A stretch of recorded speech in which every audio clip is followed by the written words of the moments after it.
conquering German armies covered Western Europe. The self-styled Mastering High.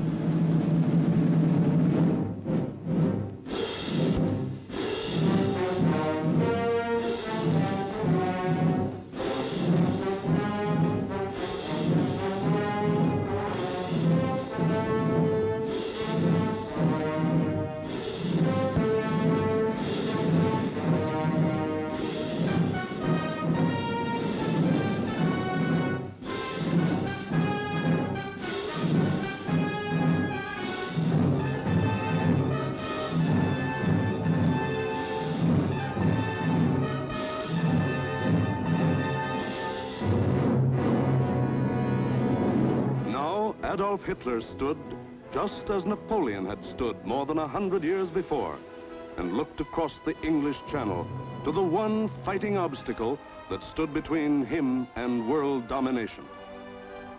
The chopped cliffs of Britain rose sheer and white out of the choppy waters.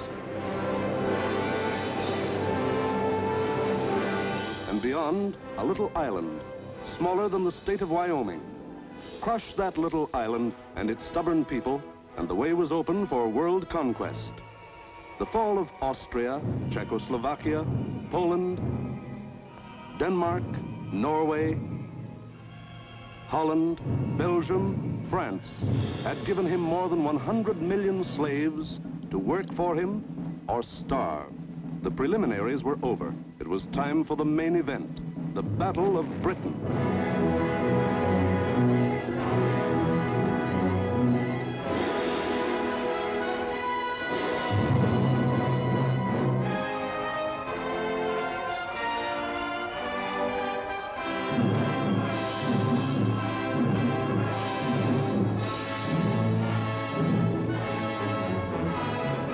Hitler and his generals feverishly drafted their plans for the conquest of Britain.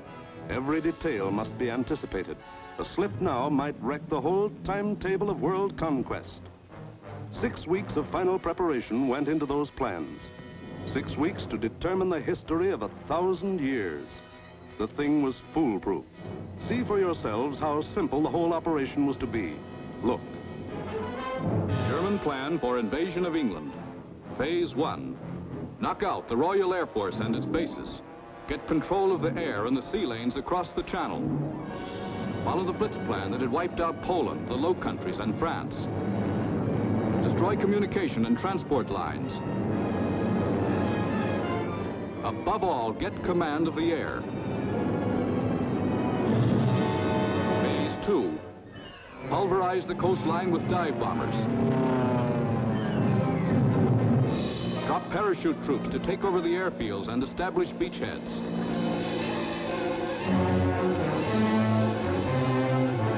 Phase 3. Actual invasion. Pour the German panzer divisions across in high-speed barges under an umbrella protecting fighter planes. Then send spearheads of armed might to divide, surround, destroy all opposition. That's all there was to it.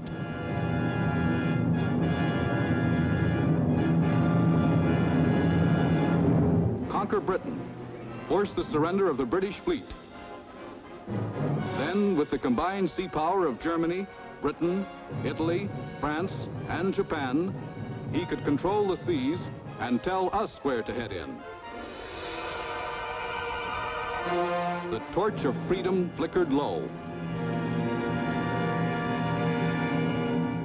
On the Channel invasion coasts, more than 100 fully equipped German divisions were singing the Nazi theme song, "We are sailing against England," as they waited the word from Hitler.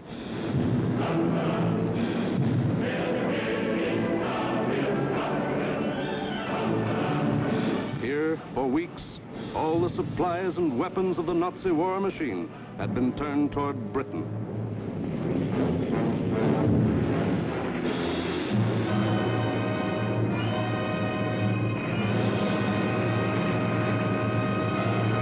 The jaws of the Nazi whale were set to swallow Jonah. And what about Jonah? How was he doing?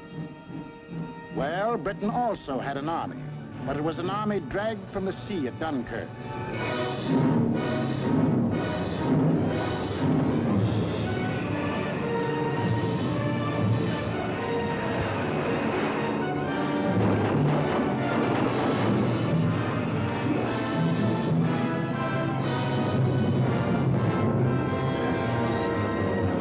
An army without weapons.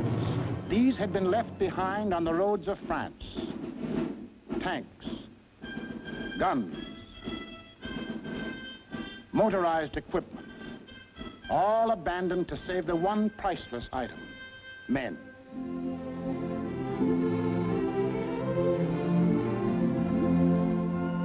In all of Britain, there was not enough equipment for one modern division. Only one tank for every 1,000 square miles of territory. Only one machine gun for every 1,500 yards of beach. Britain had a navy, too, but it was scattered all over the globe, guarding vital food and supply lines. And the British knew it would be suicide to use their fleet in the narrow waters of the English Channel with the German Air Force in control of the air. Britain also had an Air Force. An Air Force outnumbered 10 to 1 by the enemy, both in men and machines. And then there was Britain herself, the people of Britain, the people who were to be terrorized and forced to surrender.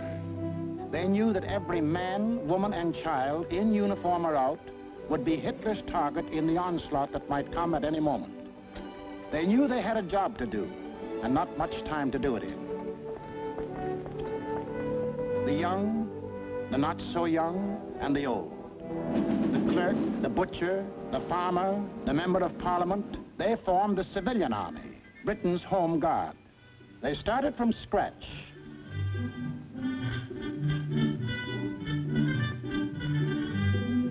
Experience, equipment, supplies, all were scarce. Only one shell to fire at each practice. The women of Britain refused to be left out. We'll enlist too. We'll put up the barrage balloons.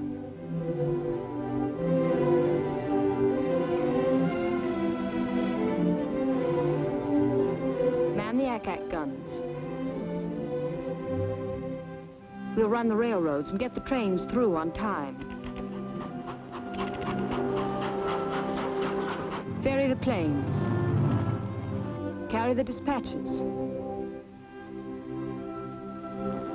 Drive the ambulances and run the buses. And we'll see that our men are fed and don't go hungry.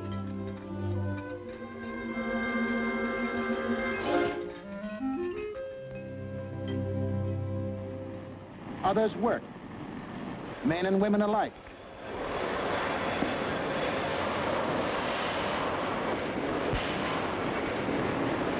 They worked full time, overtime, double time, 40 hours a week, 50, 60, 70. Hours meant nothing. Fatigue meant nothing. Until the government forced them to cut down hours because over-fatigue was hurting production.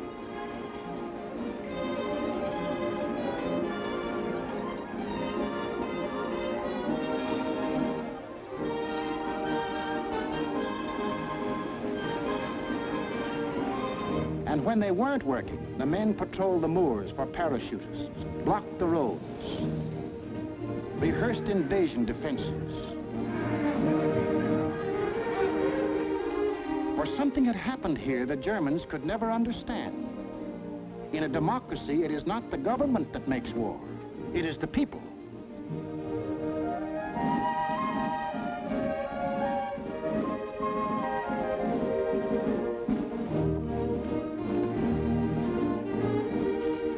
To lead them, the people had chosen Winston Churchill as their prime minister. And he spoke the words in every British heart when he said, "We shall defend our island, whatever the cost may be. We shall fight on beaches, landing grounds, in fields, in streets, and on the hills. We shall never surrender." This was Britain in its darkest hour. The people knew they were in for the worst the Nazi mind could invent, yet they didn't panic or run away. They patrolled and waited. They drilled and waited. They worked and waited. Waited for the terror they knew was coming. Then it came.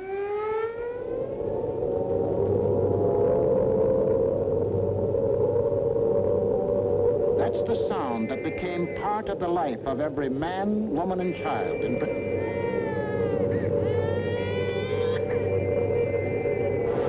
August 8th, 1940, and the battle for Britain is on.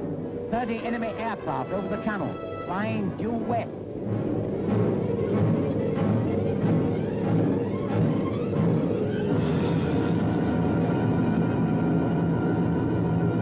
Here comes the Luftwaffe. In dozens of flights, hundreds of planes, bombers, fighters, dive bombers, across that 21 miles of channel, that 8 short minutes of water. Their first tactics were to bomb convoys in the channel. Convoys loaded with food and munitions, bound for the great port of London.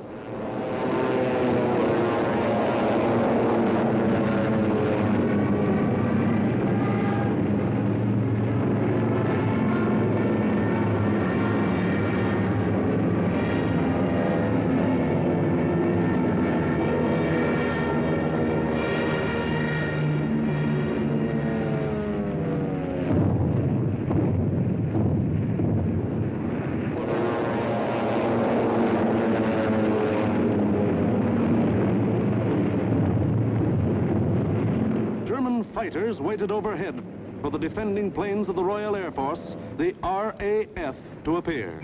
They didn't have long to wait.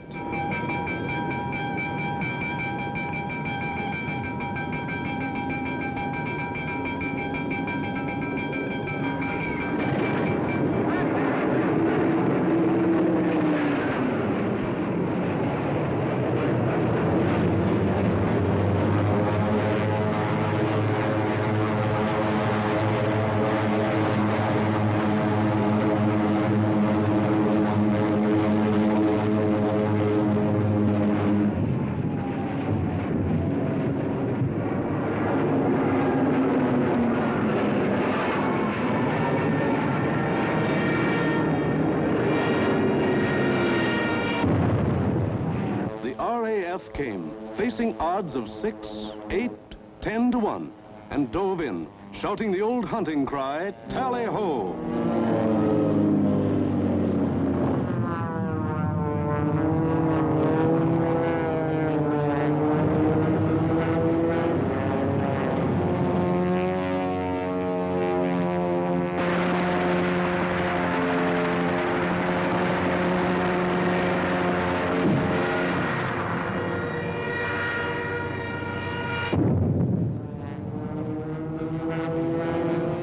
One of the Nazi plan called for the RAF to be knocked out of the air.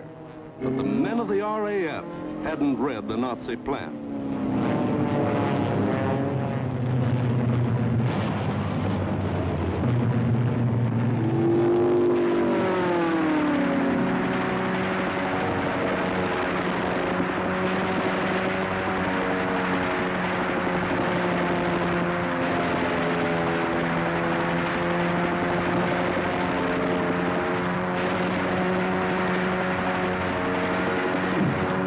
First 4 days, the RAF knocked 182 German planes out of the sky. For the next week, the Germans attacked the coast cities from the Thames River to Weymouth.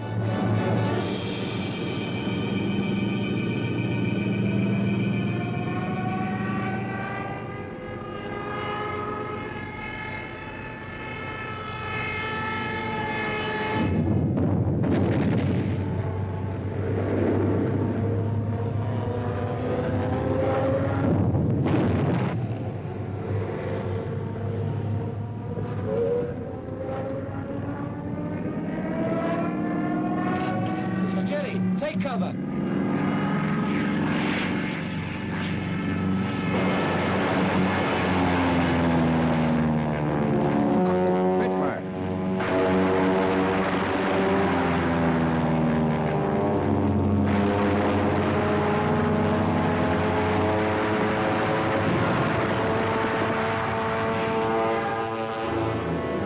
Paid off with 180 more planes. Then the Luftwaffe battered the great port towns of Southampton, Plymouth, trying for a knockout before the flow of supplies from overseas. The ports took a terrible pounding, but they couldn't be knocked out. Cargoes went on being unloaded with the protection of the RAF overhead. Battling the Spitfires and Hurricanes in the air wasn't panning out. So Goering switched his main attacks to the fighter airfields, Dover, Deal, Hawking. Maybe he could destroy the planes on the ground. He bombed the airfields, and the fields were hit. But the planes were saved. For Britain, unlike Poland and the Low Countries, didn't make the mistake of bunching its planes on the runways. The planes of the RAF were scattered and hidden, only a few on any one field, and those in the far corners. The Spitfires still went up to meet the enemy. In the first 10 days of the Battle of Britain, Goering launched 26 major attacks to get command of the air, and lost 697 aircraft. The British lost 153, and 60 British pilots bailed out.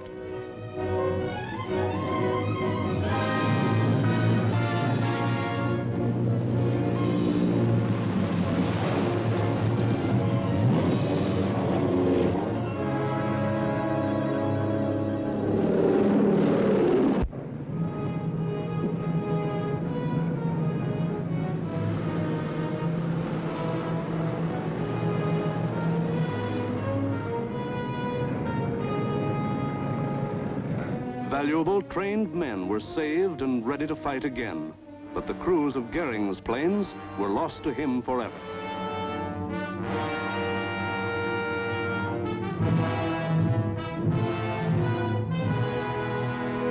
The pace was too hot. Something was going haywire. The Nazis had to call time out. On a 2,000-mile front from Norway to France, the whole Nazi Blitz program was being stalled because the RAF was still in the air. The shock troops were getting hoarse from singing, "We are sailing against England."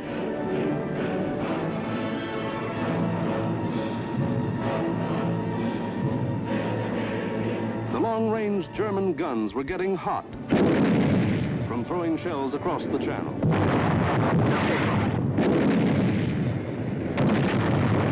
In public, Hitler assured the Germans, "Mr. Churchill tells his people that England will win, but I tell you that victory will belong to Germany." But in private, he sent for Goering, the boss of the Luftwaffe, and put him on the hot seat. Goering was told to do something and do it quick. So on August 30th, he ordered all-out attacks on inland aerodromes and industrial centers. Maybe he could knock out the RAF on the assembly line. And he adopted new tactics, too. More fighters and fewer bombers. Or maybe he just had fewer bombers to send. Anyway, those he did send were well protected. Fighters above at high altitudes. Fighters on both sides. Fighters in the front and in the rear. Fighters weaving in and out of the bomber formations. Britain, winner of the first round, was ready. With higher morale and sharper defense. Improved listening posts were set up all along the coast and warned of the enemy's approach before he left the continent. A quick flash from the control station to the fighter station. And pilots were on their way to meet the enemy while he was still over the channel.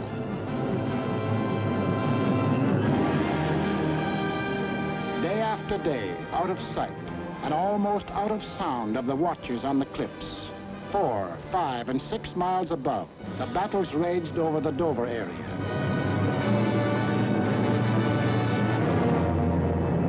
The Dover maneuver area became known as Hell's Corner.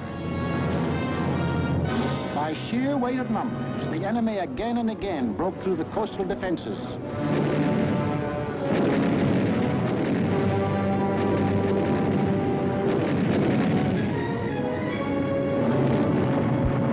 And reached inland to the airdrome. Aircraft plants, munition factories and machine shops.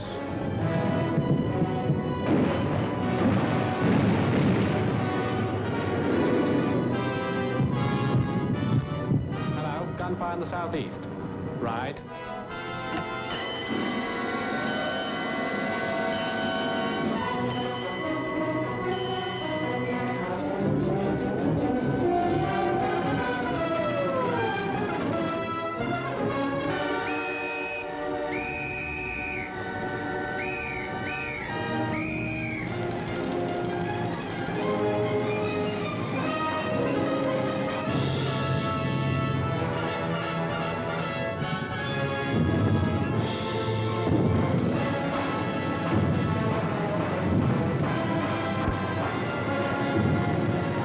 The workers kept on working, and the RAF kept on flying. These few men with wings, alone in the sky, behind their motors and machine guns, were shooting down more than the Luftwaffe.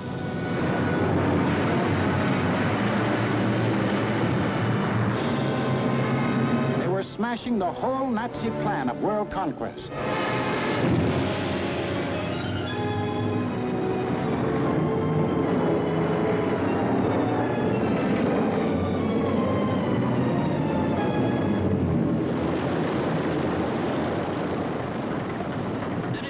Johnny? 109 destroyed, Freddie, yes. Oh, good show. How'd you get on, sir? I had a wonderful party, thanks. Are you all right? You get any of the batters? Yes, I got a Messerschmitt 109 in Adonia. Between August 24th and September 5th, 35 major attacks were launched. They cost the Germans 562 planes, while the British lost only 219 planes and saved 132 pilots. Invasion plans were going completely haywire. The Nazis were blind with rage. The German mind has never understood why free people fight on against overwhelming odds. Hitler now knew he was superior in every weapon except the weapon of spirit. So he told Goering, break that spirit, crush the people, crush the spirit of democratic life itself. Invasion now would have to wait. The Nazis would avoid the RAF and smash the great city of London into the rubble heap they had made of Warsaw and Rotterdam. Could London take it? Even the people themselves didn't know the answer. The defenses they trusted in were London's hastily assembled anti-aircraft, the ack-ack guns, the balloon barrage which kept the raiders at high altitudes, the Royal Air Force, now down to its last reserves, and the plain, downright guts of people.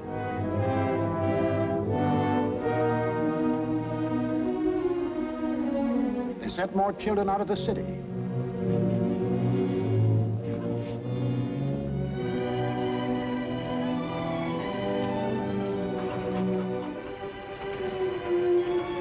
Tightened air raid precautions, stationed more airplane spotters, rehearsed firefighters, moved into bomb shelters.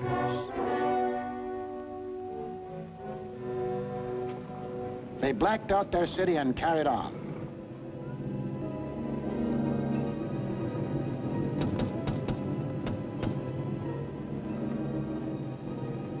The first blow aimed to crush the British spirit came on September 7th.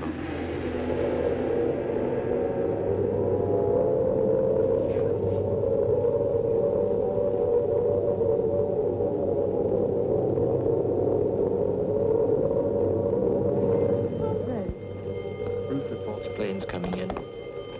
Control room speaking. Customers and staff will now take cover in the basement. Please do not run, but keep moving. Down the stairs, or you can use the escalator.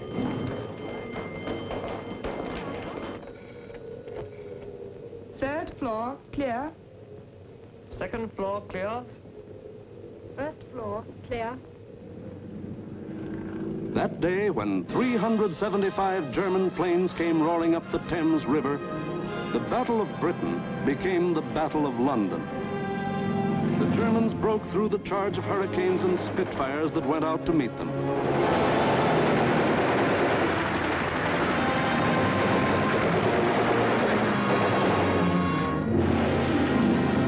Gone was any pretense of aiming military objectives. This just savage destruction.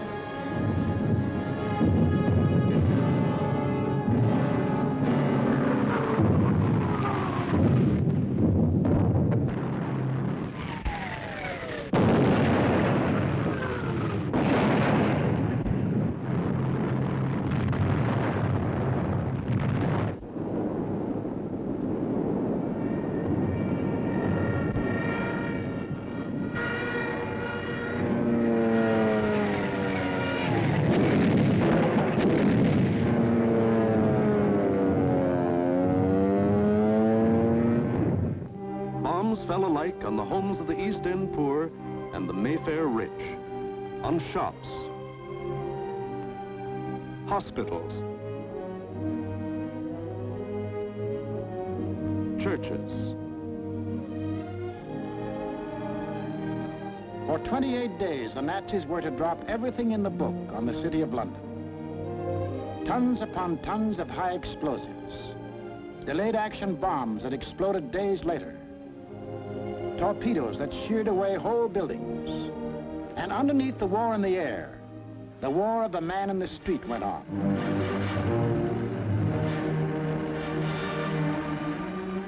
He learned to exist with very little food. He forgot what it meant to have a night's sleep, spending most of his time underground in the damp and dark and cold. Hello, Mrs. Fox. You're here early tonight. Well, I'm on the safe side, aren't I? I think that'll be all right now. Yes, that's grand. Anyway, I'll be back in a few minutes if you want. Now, how are we going to get you up there? Get a young man to lift you up. Barney, Hello. come get this young lady a lift up. Righto, I'm coming.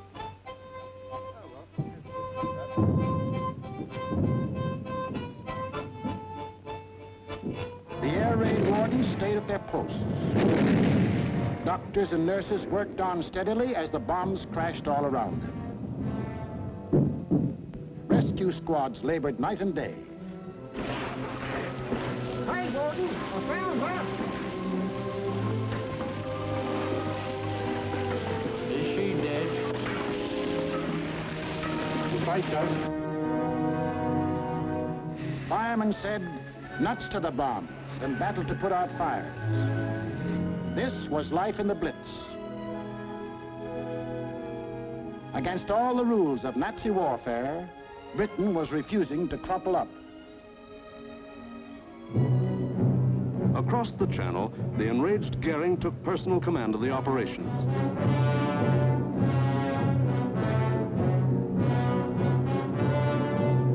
And on September 15th, he sent the Luftwaffe into one of its greatest attacks.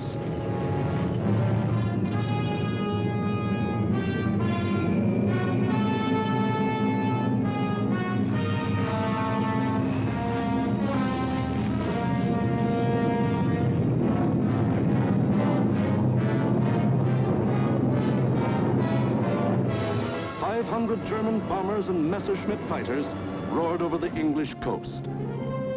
Starmouth calling. Planes heard 3 miles southwest. Scout for hostile planes approaching from the southwest. The British met the challenge by throwing in everything they had.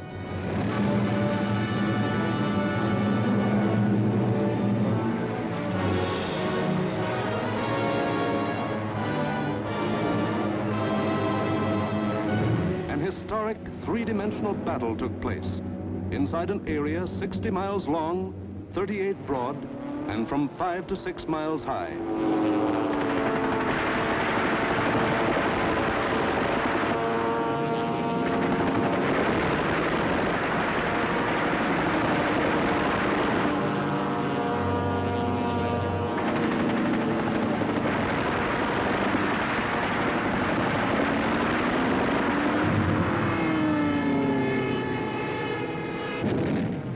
100 individual dogfights took place within the first 30 minutes of the raid.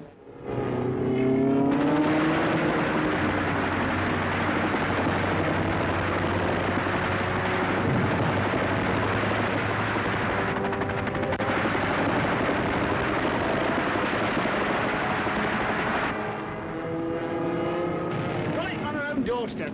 Oh, what a strength.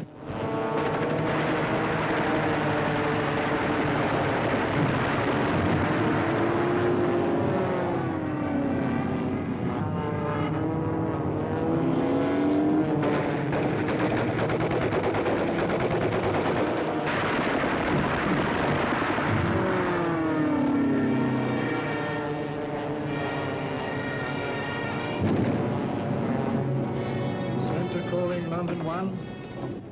Thank you, Center. We'll keep a lookout for them. Hostile formation to the south. Some of the German bombers broke through London's defenses.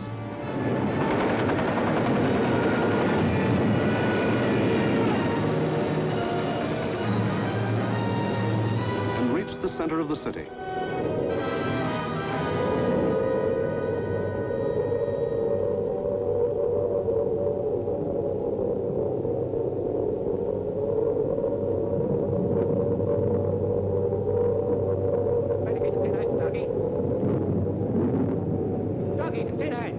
Oh, the tinettes, okay.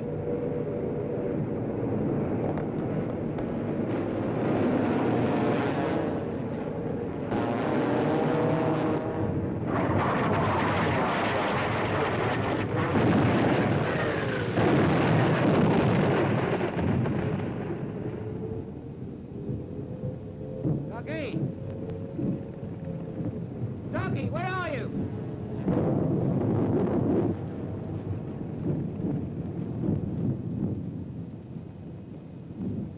Blimey, I thought they'd got you.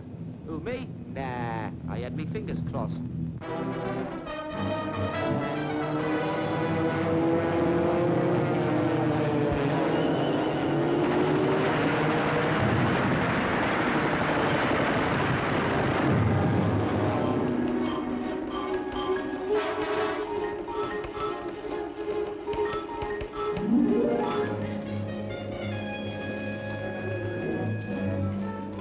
Air Ministry communique. The biggest bag yet. 185 enemy aircraft shot down. End of message. Of the 500 German planes that came over that day, more than 1/3 were shot down. In the 28 days of terror from September 7th to October 5th, the Nazis dropped 50 million pounds of bombs on the city, killed 7,000 helpless civilians, and wounded 10,000 more. Bombs fell on Buckingham Palace,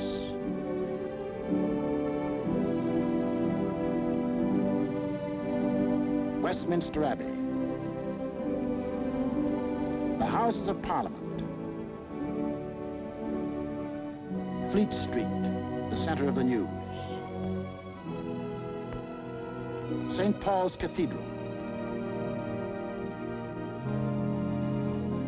Bombs blasting the historic past out of the lives of Englishmen.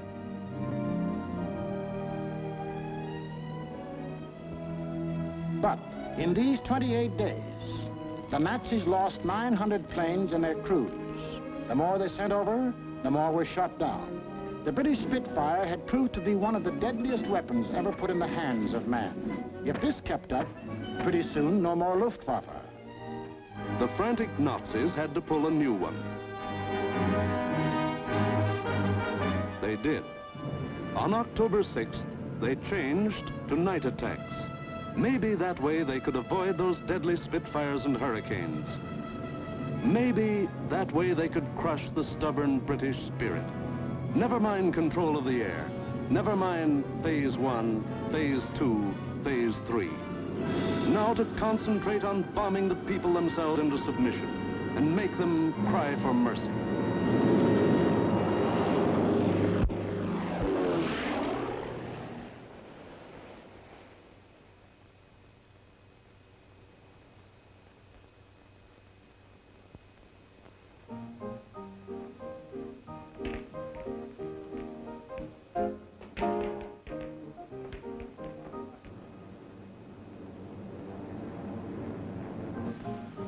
hostile raid, sir.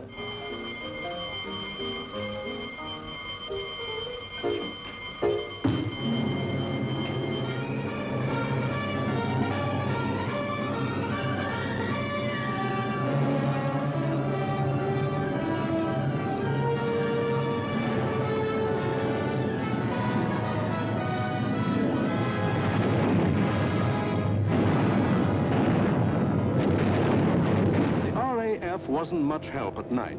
This was just German bombs against British guts.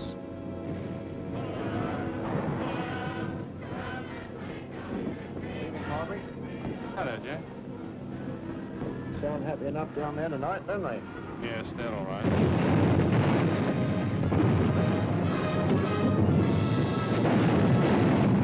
The great docks of London were left roaring infernos. Homes were destroyed by incendiaries. Business blocks were aflame. And still the people of London took it. Night after night they burrowed underground. And morning after morning they dug themselves out of the wreckage.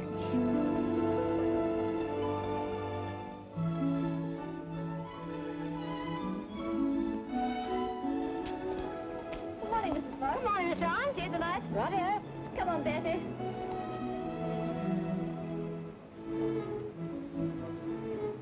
Would you like to sit down? Thanks. Morning, Miss Ryan. Sleep well? Fine, thanks. Wasn't it a quiet night? What about the one that came down about 2? No, I didn't hear it. Did you? No. Oh, we're getting used to them around here.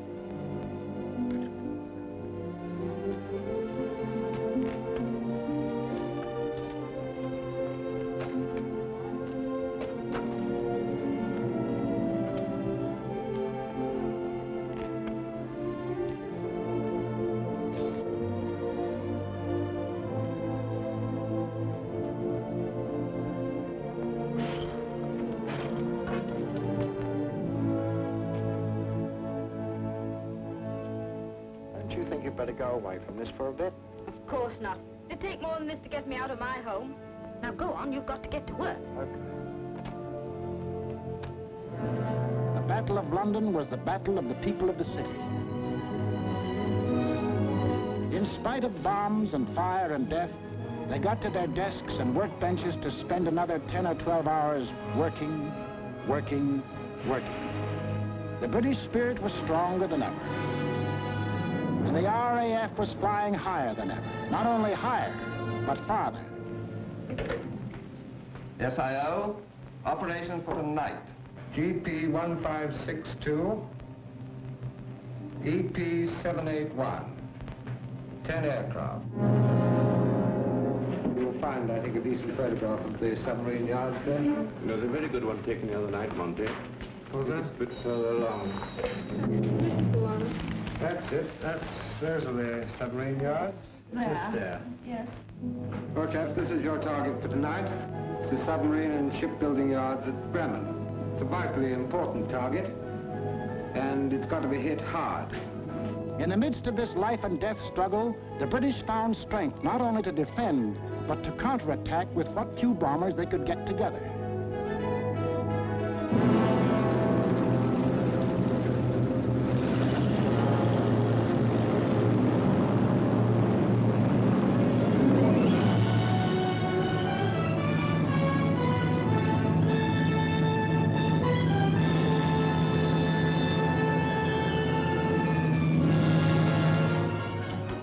Charlie airborne, sir.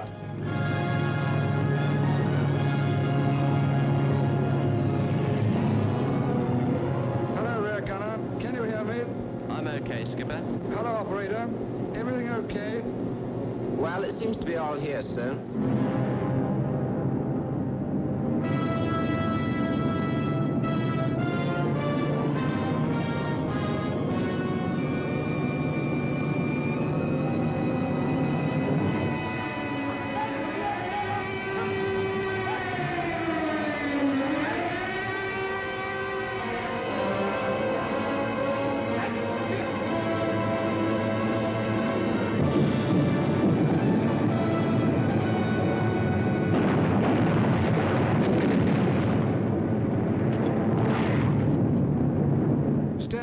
I'm going in a glide.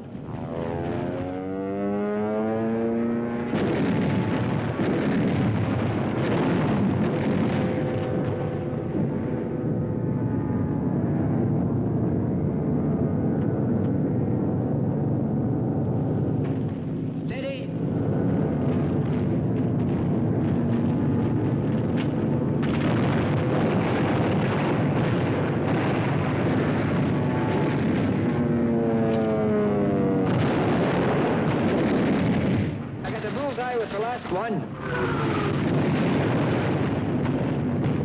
Here was the RAF giving it back. Hitler cried, "Night, gangsters! For this crime I will exact 1,000-fold revenge." All the available German night bombers were put into the air.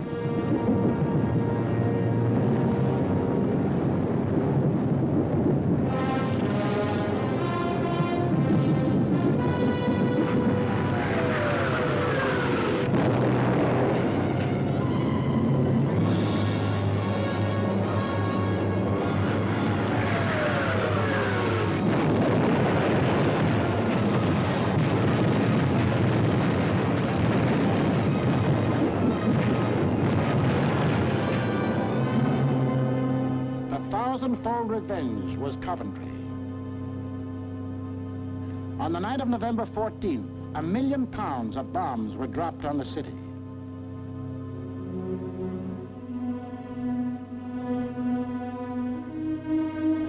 Coventry was smashed as flat as Warsaw and Rotterdam.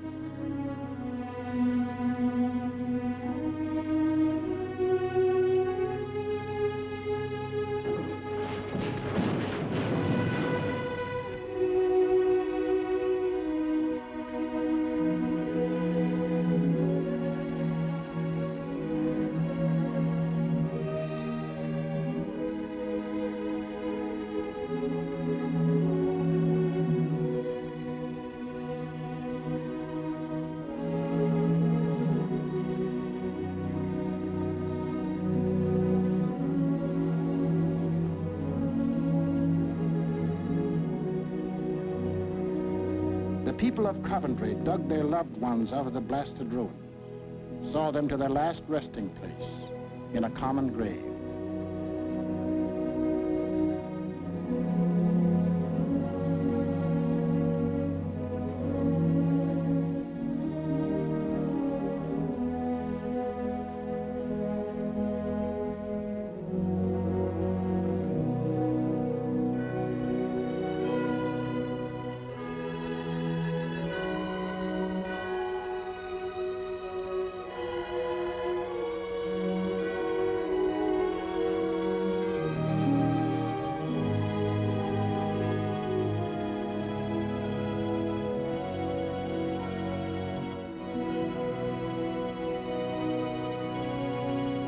Hitler could kill them, but damned if he could lick them.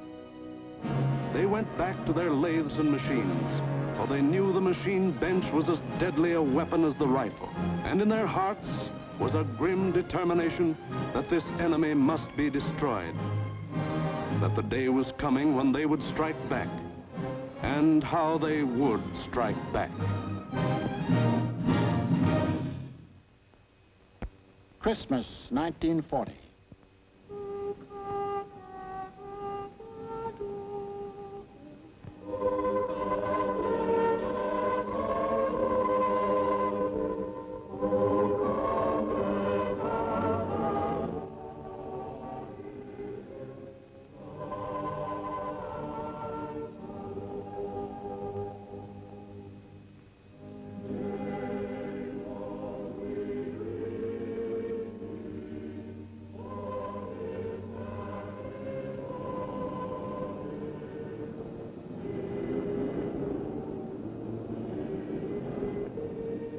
Christmas, season of peace on earth, goodwill toward men, was the ironic quiet before Hitler's great burst of rage against a people who couldn't be licked.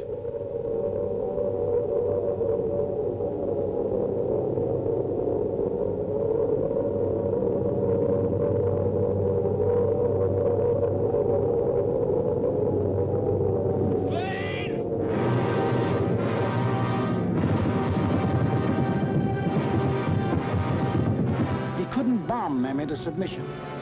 So he would burn them to ashes.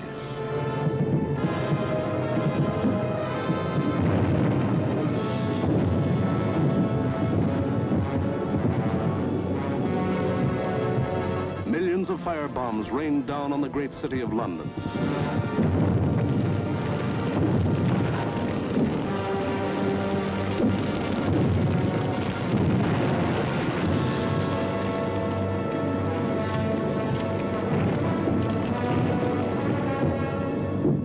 Minutes, more than 1,500 different sections of the city burst into roaring flames. Flames that swiftly merged into the greatest fire in recorded history.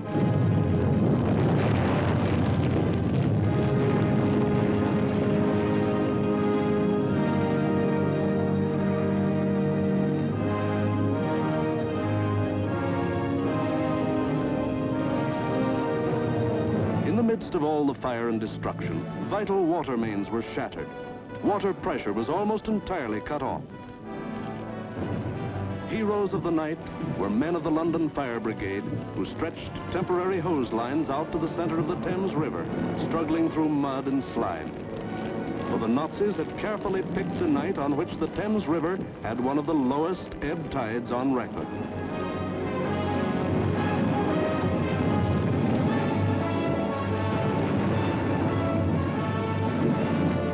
While London burned above them, the people of the city held on.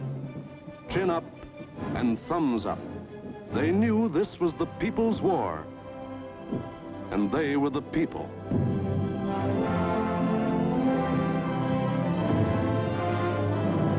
And a people that couldn't be panicked, couldn't be beaten.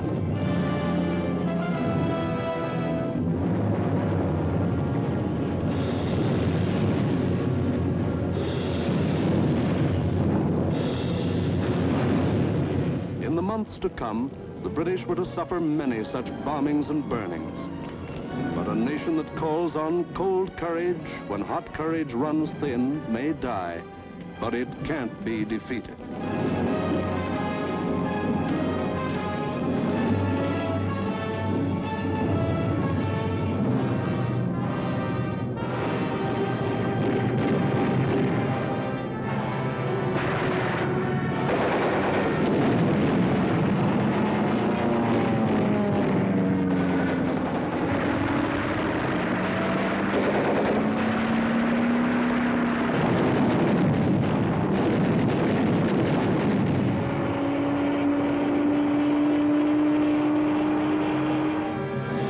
The Battle of Britain was won, but not by Hitler. Hitler had lost the battle. He had lost 2,375 German planes and their crews.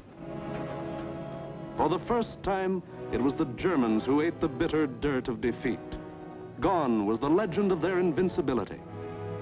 For a solid year, the Nazis struck Britain with all their might.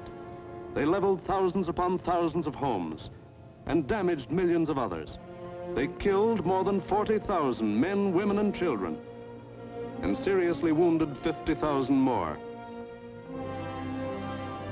But not one single Nazi soldier set foot on British soil. But Hitler couldn't stop, and in our next film we will show how he had to turn to the east again. Why did the Nazis lose the Battle of Britain? First, because a regimented people met an equally determined free people, and the free people made them quit cold. We've been bombed, dive bombed, high-level bombed, machine gunned, been through 2 invasion scares. The last lot we had the house down about our ears. But we're still sticking it, and we're going to stick it. Second, because this was a new kind of war, and the RAF were the men who could fight it. These were the men who belonged to what Hitler called those weak, soft democracies. The British did more than save their country. They won for the world a year of precious time. It was not only for the people of Britain, but for the people of the world that Winston Churchill spoke when he said, Never, in the field of human conflict, was so much owed by so many to so few.